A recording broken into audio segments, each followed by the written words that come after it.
Hey guys, welcome back to the channel. In case it's your first time here, my name is ejatu.shaw and I'm a London-based photographer. And it's been a long while, but I'm back and I thought I'd treat you guys to not only some self-portraits, but also show you guys my new kit, new camera, and so on. I have begun to take self-portraits on my birthday to not only mark the occasion, but also to have a record of my various ages. And it is always fun to look back at these photos. And these birthday self-portraits were a perfect excuse for me to try out some new equipment that Nanlite sent me, and also to test out a new film camera that I recently purchased off of Facebook Marketplace. Another Mamiya RB67 for me to add to my roster. I mainly wanted to get another one for backup, but also so I can start delivering in-person workshops for anyone that might want to learn how to use medium format cameras. So yeah, I now have two RB67s, and this was a great way for me to make sure that the latest one I bought actually works and I haven't been scammed. So in today's video, we're going to be doing an unboxing, testing out various light setups, and of course shooting these self-portraits on the RB67. So let's get into it.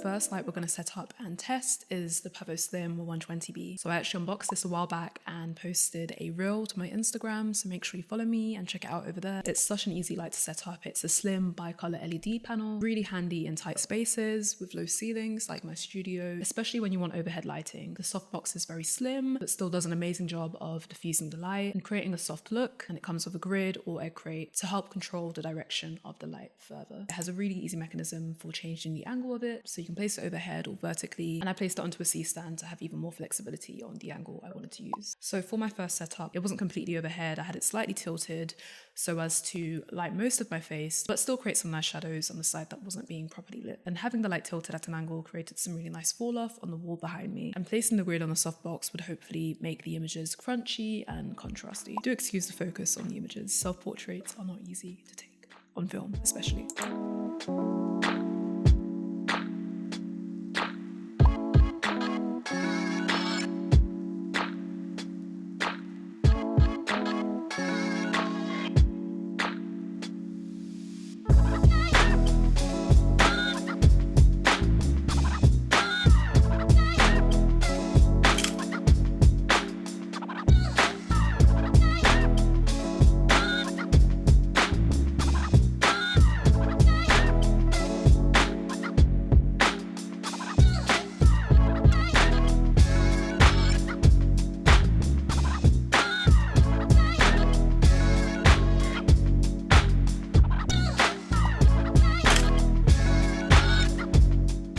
So in my second setup, I introduced the Nanlite wand. So this is a full color wand. You can use various RGB modes. There's also different lighting modes and effects. It can be battery powered, but I plugged mine in because I need to order some more batteries. You can change the sizing of the light beam, and it also comes with a diffusion screen that you can place onto it to create a softer spread of color. I'm really excited to use this light to create different colored backgrounds, especially when using it as a pair to make the color as rich as possible. It's also going to be great for creating accent lights, as I am back here behind me, this little purple edge that's showing just how unhealthy my hair currently is. But anyways, super excited to use it in that way for both photo and video, and also using it to create some really interesting silhouettes by lighting the background behind me and not having a key light to light myself or my subject. So for this particular shot, I placed the wand on the ground, so this really beautiful purple light could spread onto the wall and create a really nice background. And I paired this with the PavoSlim, which I was going to be using as both a hair light and kind of a key light as well, but it was mainly going to be placed overhead and flat above me to create a bit more of a harsher shadow on my face.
setup, I wanted to see what the wand looked like on its own. So I placed it onto a C-stand, placed it quite high, had it light both the wall and also my face.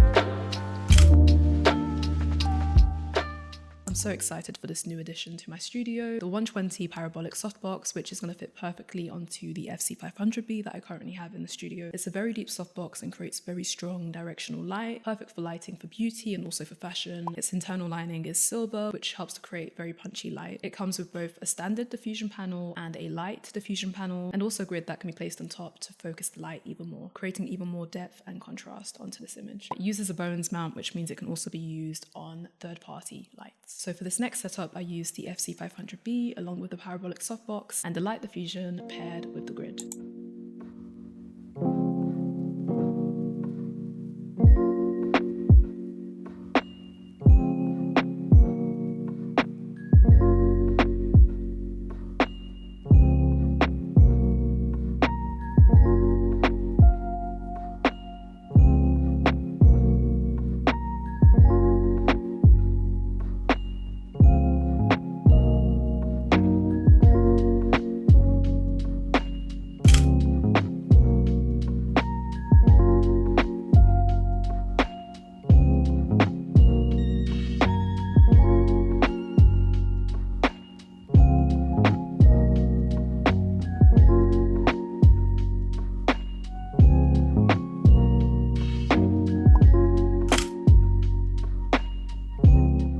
In my last setup, I paired the PavoSlim and its softbox along with the 500B and the parabolic softbox to create a nice evenly lit portrait.